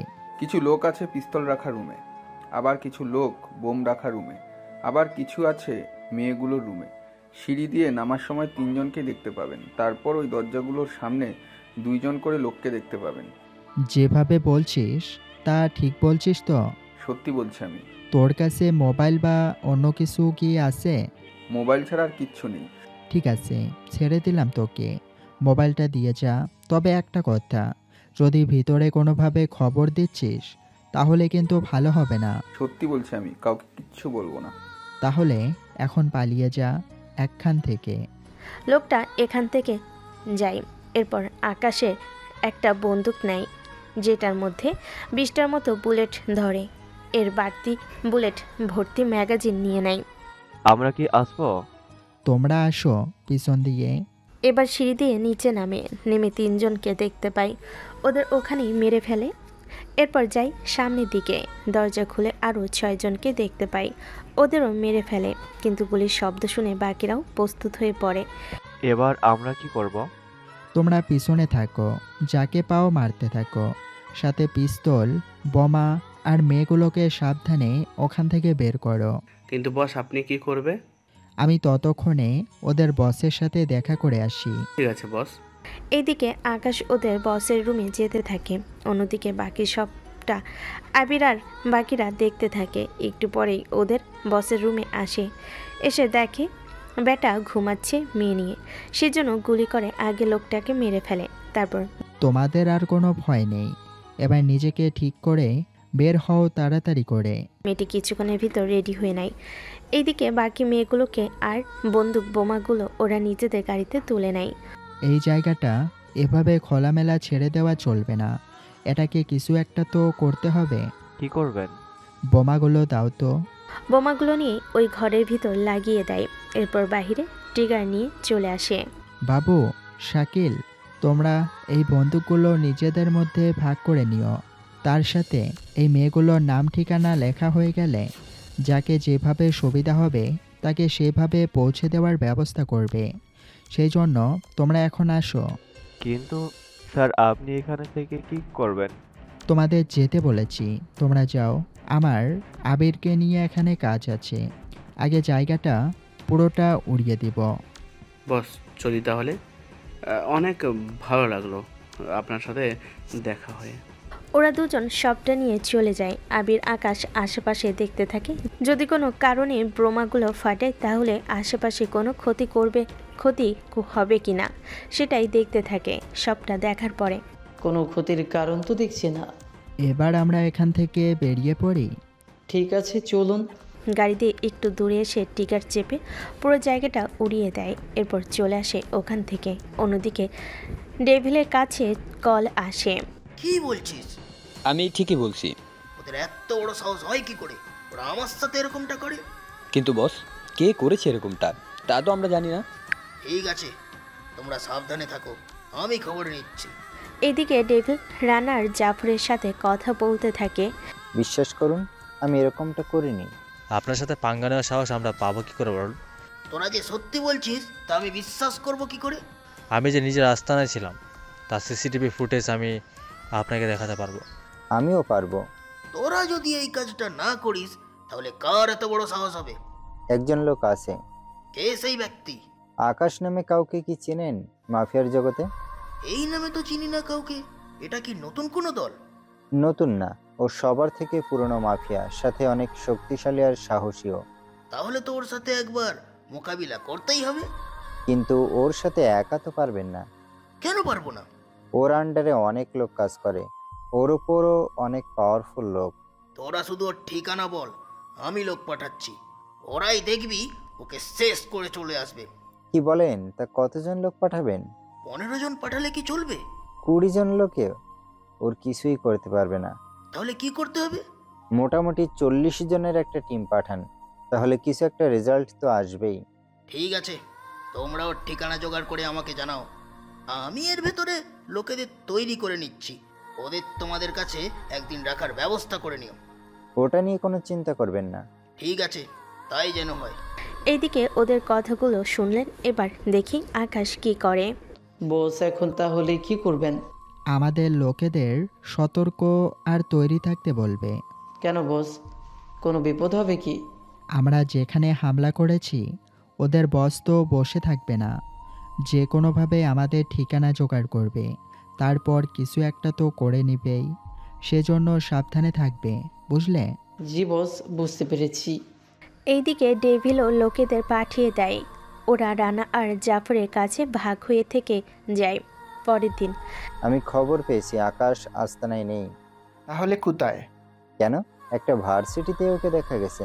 তাহলে ও তো একাই আছে, আমরা 5-6 জন গেলেই তো হয়। এই ভুল করো না, তোমরা সবাই যাবে। ঠিক আছে। একদিন পরে আকাশ আবারও ভার্সিটিতে আসার জন্য রেডি হয়। তখন তা আজকে হয়তো আপনার উপরে হামলা হতে পারে। তুমি কি শিওর হচ্ছ? আমাদের লোক বলেছে কিছু লোক নাকি শহরে ঢুকেছে, কিছু লোক তো আপনাকে খুঁজেছে। বাহ, এত দূর চলে এসেছো। সেই জন্য আপনাকে সাবধানে থাকতে হবে, কোনোভাবেই একা থাকা যাবে না। কিন্তু ভার্সিটিতে তো আমাকে একাই থাকতে হবে। একটা কাজ করো, আমি ওখানে যাওয়ার পরে তুমি আমাদের 10-15 জন পাঠিয়ে দিও। ওদের বলবে আমি যখন ইশারা দেব তখনই যেন ওরা হামলা করে। ঠিক আছে, আমি সবটা বলে দিব। ঠিক আছে। এদিকে ভার্সিটি ওখানে এসে ক্লাস করতে থাকে। ওখান থেকে বের হলেই বেশিরভাগ মেয়ে আকাশকে ঘিরে দাঁড়ায় ছবি আর ওর সাথে কথা বলার জন্য। কিন্তু ওদের কাউকেই তো কোনোভাবে পাত্তাই দিচ্ছে না। তখনই কি ব্যাপার বল তো? কোন ব্যাপারে কথা বলেছিস? ছেলেটা সবেমাত্র 2 দিনও হলো না ভার্সিটিতে এসেছে, এর মধ্যেই মেয়েরা তো ওকে জেকে বসেছে। ছেলেটা লম্বা আর জিম করা বডি, দেখতে তো মোটেও খারাপ না। সেটা তো ঠিক, কিন্তু ওর মতো বডি আর হাইট তো আকাশেরও ছিল। তাহলে ছেড়ে দিলি কেন? তোরা তো জানিস কেন ছেড়ে দিয়েছি ওকে। বুঝতে পেরেছি সেটা, কিন্তু আকাশ যতটা চুপচাপ ছিল এই ছেলে ঠিক তার উল্টো। তাছাড়া আকাশের সাথে এই মুখটাও কেমন জানি একটু একটু মিলে যাচ্ছে। পৃথিবীতে এত মানুষ আছে, একটু একটু মিলে যাবে, এটা তো স্বাভাবিক ব্যাপার, তাই নয় কি? তো এখন কি করবি? চল ওর সাথে কথা বলি। ও কি কথা বলবে আমাদের সাথে? বলতে তো ওকে হবেই। তাহলে চল ট্রাই করি। আগে এই ভিড় তো কমে যাক। তাহলে একটু সাইডে এসে দাঁড়াই। কিছুক্ষণ পরে মোটামুটি আকাশ ওখান থেকে বের হয়ে আসে, সেজন্য ওরা আকাশের পাশে এসে দাঁড়ায়। কি ব্যাপার, তোমরা এখানে কেন? এসেছি তোমার সাথে একটু কথা বলার জন্য। আমার সাথে তোমাদের কি কথা থাকতে পারে? থাকতে পারে অনেক কিছুই, তা আমরা অন্য কোথাও এসে কি কথা বলতে পারি? অন্য কোথাও বলতে? আপাতত সমুদ্রের ধারে। ঠিক আছে, চলো। ওদের নিয়ে বেরিয়ে পড়ে। অন্যদিকে আকাশকে ফলো করতে করতে ডেভিলের লোকেরা তো আসতে থাকে, সাথে আকাশের লোকেরা। ও কিছুক্ষণ পরে ওরা সমুদ্রের ধারে আসে, ওরা নেমে যায়। ওরা তিনজন একটা দোকানে আসে। এদিকে ডেভিলের লোকেরা গাড়ি থেকে নেমে গুলি করতে থাকে। আচমকা গুলির শব্দ পেয়ে ওরা এদিক সেদিক দৌড়াদৌড়ি করতে থাকে। ঠিক তখনই ওখানে কয়েকজন লোক মারা যায়। এদিকে আকাশ ওদের তিনজনকে একটা জায়গায় লুকিয়ে নেয়। ওরা আমাদের কেন মারতে চায়? ওরা কি তোমাদের মারার জন্য এসেছে নাকি? আমাকেই মারতে এসেছে মনে হচ্ছে। তোমাকে কেন মারবে? রবিনের সাথে আমার ঝগড়া হয়েছে, সেই জন্য ও আমার উপরে প্রতিশোধ নেওয়ার জন্য ওর বাবাকে বলে আমাকে মারতে চায়। যাক, বাঁচলাম। প্লিজ আমাকে বাঁচাও, আমি এত তাড়াতাড়ি মরতে চাই না, প্লিজ। এখান থেকে বের হইও না, আমি ওদের দেখতেছি। ওখান থেকে বের হয়ে এবার আকাশ ওর লোকেদের নিয়ে এক এক করে ডেভিলের লোকেদের মারতে থাকে। প্রায় 20 মিনিট হয়ে গেল। আকাশের দলের 5 জন মারা যায়, কিন্তু ডেভিলের দলে 30 জনকে মেরে ফেলে। আমরা তো পারবো না ওদের সাথে। এখান থেকে পালিয়ে যাব কিনা বসকে একটা কল করি। হ্যালো বস, ওই লোকটা তো মরেনি, কিন্তু আমাদের 30 জন মারা গেছে। এখন যদি আমরা কি এখান থেকে পালিয়ে যেতে হবে, নয়তো বাকি 10 জনও মারা যাবে। তাহলে পালিয়ে যাও ওখান থেকে। এইদিকে সবাই তো পালিয়ে যায়। তখন আকাশ ইশারা করলে আকাশের বাকি 10 জন মিলে বাকি মৃত 5 জনকে নিয়ে ওখান থেকে চলে যায়। ওরা যাওয়ার পরে ইরা, রিয়া, নিহা ওরা বের হয়। ওরা কি চলে গেছে? হ্যাঁ, চলে গেছে। সত্যি? আপনি যদি না থাকতেন আজকে আমার কি যে হতো। দেখুন, কখন কাকে কোন কাজে লাগে তা তো বলা যায় না। আপনি তো অনেক বড় উপকার করলেন আমার, কিন্তু ওদের সাথে আপনি এটা কি করে পারলেন? সে অনেক কাহিনী, পরে একটা সময় বলবো। তা এখান থেকে চলুন এখন। কিছু মনে না করলে আমাকে কি বাসায় পৌঁছে দিতে পারবেন আপনি? কিন্তু আমাকে তো। প্লিজ না করবেন না, আমাকে যে যেতেই হবে। ঠিক আছে, চলুন তাহলে। ওখান থেকে ইরাকে নিয়ে বের হয়। ওরা বাড়িতে দিয়ে আসে। এরা অনেকবার বলেছে ভিতরে আসার জন্য, কিন্তু আকাশ আসেনি, চলে আসে ওখান থেকে। একটু পরেই চলে আসে ওর আস্থানায়। বস, আমাদের জানি আমি, ওদের পরিবারে কেউ কি আছে? ওদের 5 জনের পরিবারে কেউ নেই। এক কথায় ওরা এতিম। তাছাড়া আমারও পরিবারে কেউ নেই। আমারও তো সেম। আচ্ছা, ওদের দাপনের ব্যবস্থা করো। এই ডেভিলের একটা ব্যবস্থা এবার আমাকে করতে হবে মনে হচ্ছে। ডেভিল হঠাৎ করে আমাদের উপরে এইভাবে অ্যাটাক করবে, এটা তো তেমন একটা বুঝে উঠতে পারলাম না। ওদের পিছন থেকে কেউ একজন কলকাঠি নাড়তেছে। কে হতে পারে? রানা আর জাফর হবে। ওরা কিভাবে হতে পারে? ওরা এই কারণে হতে পারে, কেননা ওরা যে এখানে এসেছে, এসেই তো ওরা হামলা করেনি, কোথাও তো ওরা ঠাঁই নিয়েছে। সেই জন্য আমার তো সন্দেহ হচ্ছে ওরা কোনোভাবে। তাহলে তো বোঝা যায় ওরা 3 জন এক হয়ে গেছে। আমারও তাই মনে হয়। একটা কাজ করো, আমাদের সব লোকেদের অ্যালার্ট করে দাও। আমি ওদের নিয়ে যে কোনো মুহূর্তে লড়াই করার জন্য বের হয়ে পড়ব। ঠিক আছে। এইদিকে ইরা তো আজকের ঘটনাগুলো ভুলতে পারছে না। তখনই ওর মা চলে আসে। কি ভাবছিস তুই? ইরা ওর মাকে সবটা বলতে থাকে। সবটা শোনার পরে, তাহলে ছেলেটাকে তোর পছন্দের কথা বলে দে। কিন্তু ও কি আমাকে গ্রহণ করবে? তুই আগে বলে দেখ কি হয়। ঠিক আম্মু, বলে দেখব। পরের দিন আকাশ ভার্সিটিতে আসলে ইরা আকাশকে ডাক দিয়ে একটু সাইডে নিয়ে আসে। এখানে কেন আনলেন? কথা ছিল আপনার সাথে। কি কথা বলুন? আমি তোমাকে ভালোবাসি। আপনি ফান করছেন না তো? ফান কেন করব? তাহলে হঠাৎ করে ভালোবাসেন এটা ভেবে অবাক হচ্ছি আর কি। আসলে আমি যেমন ছেলে চেয়েছি তুমি ঠিক তেমনই একজন। কিরকম ছেলে চেয়েছে? যে অন্যায়ের প্রতিবাদ করবে, আমাকে রক্ষা করতে পারবে সকল বিপদ থেকে। আমি ঠিক যেরকম চেয়েছি তুমি ঠিক সেই রকমই আছো। কিন্তু 2-3 দিনের পরিচয় কি ভালোবাসা ঠিক হবে? আমি এত কিছু বুঝি না। আমি বিয়ে করলে তোমাকেই করব। আমার সম্পর্কে তো কোনো কিছুই জানে না এখনো। কি করি আমি? পরিবারে কে কে আছে? এইসব আমার জানার কোনো দরকার নেই। তোমাকে যতটুকু দেখেছি চিনেছি ততটুকু আমার জন্য ঠিকই আছে। যদি তোমার কোনো অসুবিধা না থাকে তাহলে আমারও কোনো অসুবিধা নেই। এই তো ভালো ছেলে, এবার আমাকে প্রপোজ করো। I love you Ira. I love you too Parvez. এরপর বাকিদের মতোই ইরা আকাশকে জড়িয়ে ধরে। এরপর ওরা কোথাও চলে আসে ঘোরার জন্য। এইদিকে কি তোরা 40 জন মিলে ওদের সাথে পারলি না? বস, ওরা তো মাত্র 15 জন ছিল। ওদের মধ্যে মাত্র 5 জনকে আমরা মারতে পেরেছি, এর বেশি আর মারতে পারিনি। আচ্ছা, আমি রানা আর জাফরের সাথে কথা বলে দেখতেছি। এবার পুরো 300 লোক নিয়ে ওদের উপর হামলা করব। সেটাই ভালো হবে বস। ওর সাথে পারতে হলে আমাদের লোক লাগবে অনেক বেশি। তাই করব আমি। সেই জন্য এবার বড় দেখে একটা অ্যাটাক করব। আপনি একটু রানা আর জাফরের সাথে কথা বলেন। সবাই যদি একসাথে অ্যাটাক করি আমার মনে হয় আমরা সব দিক দিয়ে সফল হবই। আমি কথা বলার ব্যবস্থা করতেছি তাহলে।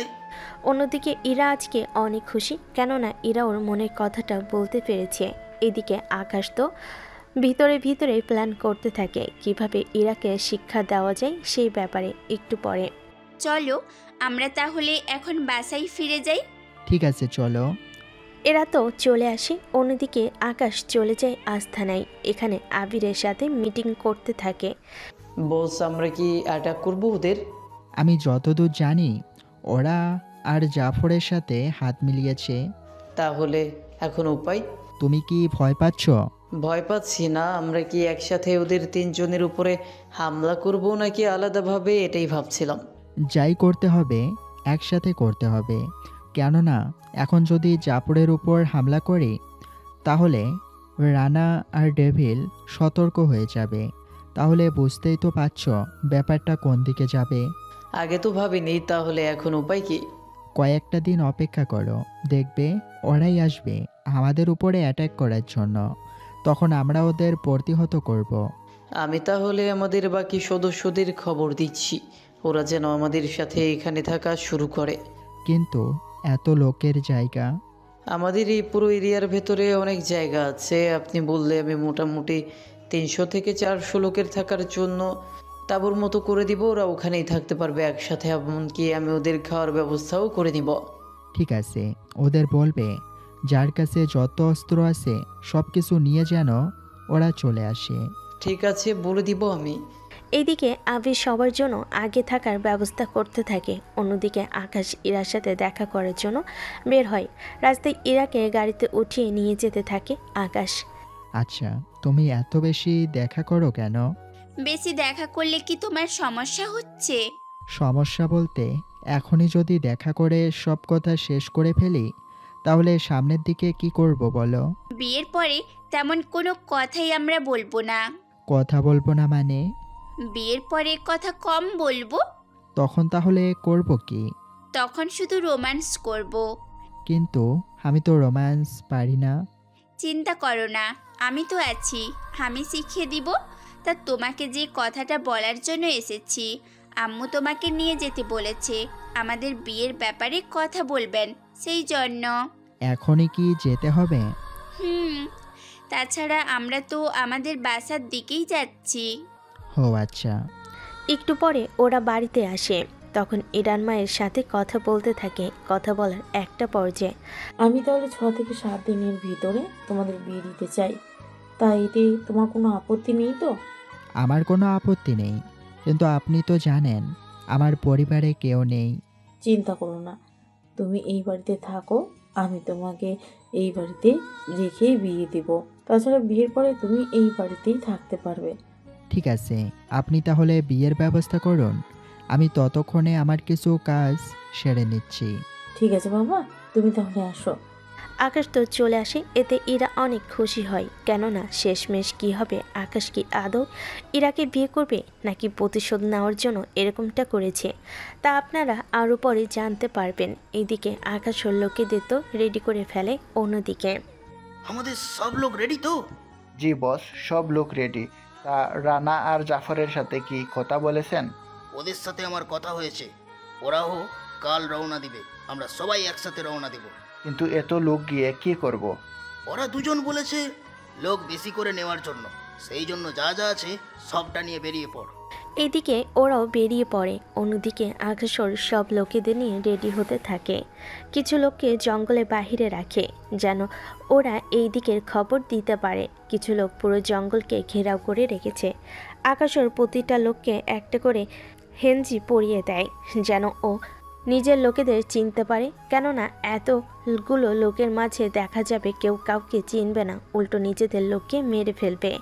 এদিকে ওরা জঙ্গলের মাঝখানে আসা মাত্রই রাস্তার দুই পাশ থেকে গ্যানেটগুলো ব্লাস্ট হতে থাকে। এতে ওদের 100 জন লোকই প্রথম ধাপে মারা যায়। ওরা জেনে গেছে আমরা যে আসতেছি। সবাই সামনে এগিয়ে যাও, কেউ পিছিয়ে যাবে না। এখান থেকে রকেট বোমা সব কিছুই মারতে থাকো ওদের, ওরা নিশ্চয়ই গাছের নিচে লুকিয়ে আছে। এরপর ওরা আশেপাশে এলোমেলোভাবে গ্রেনেড আর বোমা ফেলতে থাকে। এতে আকাশেরও অনেক লোক মারা যায়, কেননা আকাশ পুরো জঙ্গলে ওর লোককে রেখেছে যেন ওদের আক্রমণ করার আগে শেষ করে দিতে পারে। কিন্তু ওরা যে এরকমভাবে বোমা মারবে তা বুঝতে পারেনি। ওরা তো উল্টো পাল্টাভাবে বোমা মারতেছে। একটা কাজ করো, ওদের বলো বড় বড় রকেটগুলো মারার জন্য। ঠিক আছে। আবির বাকিদের কল দিয়ে বলে দেয়। ওরা রকেট মারতে থাকে। এতে ওদের বেশিরভাগ গাড়িগুলো নষ্ট হয়ে যায়। এদিকে জাফর, রানা আর ডিভিল অনেকটা কাছে চলে এসেছে আকাশের। এখন কি করব আমরা? ওদের আসতে দাও, ওদের জন্য এমন ব্যবস্থা করেছি ওরা তো ভেবেই কুল পাবে না। এদিকে মারামারি তো এখনও চলতে থাকে। কিছুক্ষণের মধ্যেই ওই জঙ্গলের বেশিরভাগ মানুষের সাথে গাছের অনেক ক্ষতি হয়। একদিকে রানা, ডেভিল আর জাফর লোক নিয়ে দাঁড়িয়ে আছে, অন্যদিকে আকাশ, আবির আর ওদের লোক। আজকে তোকে কেউ বাঁচাতে পারবে না। আমার চিন্তা না করে তোরা কিভাবে এখান থেকে পালাবি সেই চিন্তা কর। আমরা কোনো কাপুরুষ নই যে এখান থেকে পালিয়ে যাব। ও তাই নাকি? তাহলে লড়াই হয়ে যাক। যদিও আমি আপনাদের বলেছি ওরা সামনাসামনি হলো, ওদের প্রায় 150 ফুটের দূরত্ব ছিল, কেননা ওরা খালের এই পারে আর ওরা ওই পারে। রান্নার লোকেরা একে একে পানিতে নেমে যায়। এদিকে ওদের বেশিরভাগ লোকই পানিতে নেমে যায়। সেই সুযোগে ওরা পুরো খালি কারেন্ট করে দেয়। এই খালের কিছু জায়গা ওরা বাঁধ করে রেখেছে, সেজন্য ওরা যতটুকু জায়গা খোলা রেখেছে ততটুকু জায়গায় কারেন্ট থাকবে। এই কারেন্টে ওদের অনেক লোক মারা যায়। এবার ওই খাল পার করার জন্য আকাশ ওদের ব্রিজটা নিচে নামায়। তোরা যদি নিজে থেকে ধরা দিস তাহলে তোদের প্রাণ ভিক্ষা দিব, নয়তো তোদের এমন হাল করব তোরা যা কল্পনাও করতে পারবি না। আমরা কখনোই তোর কাছে হার মানবো না। এখনো আমরা 30 জনের মতো লোক আছি। তোর যদি 30 জন থেকে থাকে, আমার কাছে 150 জনের থেকেও বেশি আছে। দরকার হলে মারা যাব, তাও ধরা আমরা দিব না। তাহলে তোদের বাঁচিয়ে রাখা সম্ভব হবে না। এরপর শুরু হয় ওদের মধ্যে লড়াই। ওরা 25 মিনিটও টিকতে পারল না। এইদিকে রানা, জাফর আর ডেভিলকে কোনোভাবে বাঁচিয়ে রেখে বাকিদের সবাইকে মেরে ফেলে। এদেরকে কি করবেন? একটা কাজ করো, ওদের 3 জনকে ওদের নিয়ে আসা একটা রকেটের সাথে বেঁধে সেটাকে উপরে উঠিয়ে দাও। এবার যদি বেঁচে যায় তাহলে তো ভালোই, নয়তো পুরাটাই ব্যাড লাক। ঠিক আছে, তাই করতেছি। এরপর রকেটের সাথে বেঁধে দেওয়া হলো। এক কথায় রকেট থেকে আলাদা হওয়া কোনোভাবেই সম্ভব না। সে রকেট উপরে উঠিয়ে দেয়।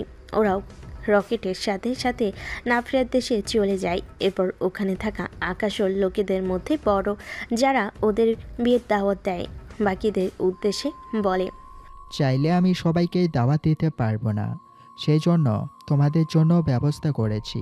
এই নাও $। তোমরা যারা আছো নিজেদের মতো করে পিকনিক করবে।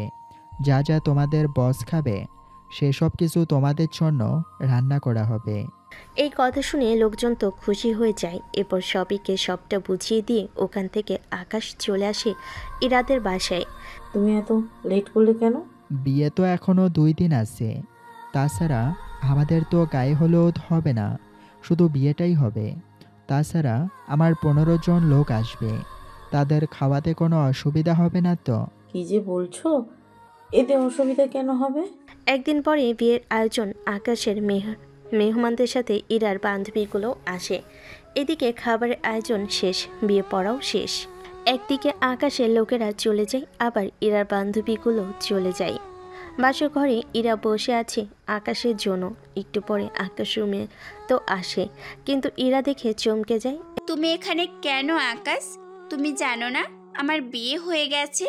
আমার বর যে কোনো মুহূর্তেই চলে আসবে। তোমাকে যদি দেখে তাহলে মেরেই ফেলবে। ভালো করে দেখো, তোমার বিয়ে আমার সাথেই হয়েছে। কি আবল তাবল বলছো তুমি? ঠিকই বলছি, তুমি যে হ্যান্ডসাম ছেলেটাকে বিয়ে করেছো সে ছেলেটাই আমি ছিলাম। আমার বিশ্বাস হয় না। তোমার মাকে জিজ্ঞাসা করো, উনি সবটা জানে। এরপর ইরার মা এসে ইরাকে সবটা বলে। তখন ইরা ওর ভুল বুঝতে পারে, আকাশকে জড়িয়ে ধরে কান্না করতে থাকে। তাই চাই না এই ভয়ঙ্কর আকাশটাকে, আমি চাই আগের সেই সহজ সরল আকাশকে। চিন্তা করো না, আমি অন্যদের জন্য ভয়ঙ্কর হলেও তোমার জন্য চিরকাল সহজ সরল হয়ে থাকবো।